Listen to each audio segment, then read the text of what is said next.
On Monday night, about 8 o'clock, 2 soldiers were attacked and beaten.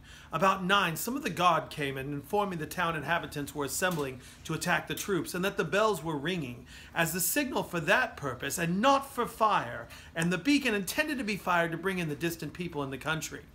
In my way there, I saw the people in a great commotion and heard them use the most cruel and horrid threats against the troops.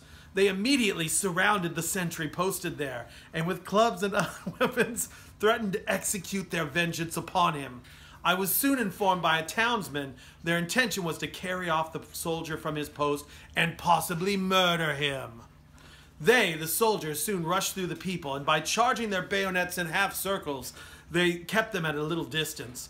The mob still increased and were more outrageous, striking their clubs and bludgeons one against the other and calling out, "Come on, you rascals, you bloody backs, you lobster scoundrels! Fire if you dare, you darn people! Fire and be darned, for we know you dare not!" And more such language was used.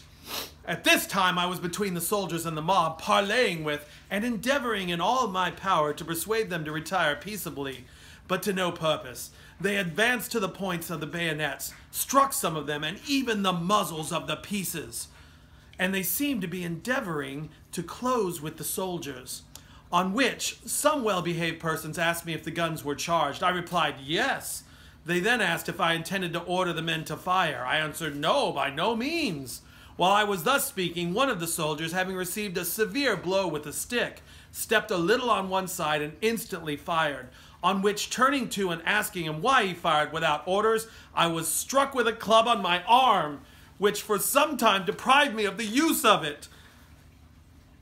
Which blow, had it been placed on my head, probably would have destroyed me. On this general attack was made on the men by a great number of heavy clubs and snowballs being thrown at them, by which all our lives were in imminent danger. Some persons at the same time from behind calling out, "Darn your bloods, why don't you fire?" Instantly, 3 or 4 of the soldiers fired, one after the other, and directly after 3 more in the same confusion and hurry. The mob then ran away.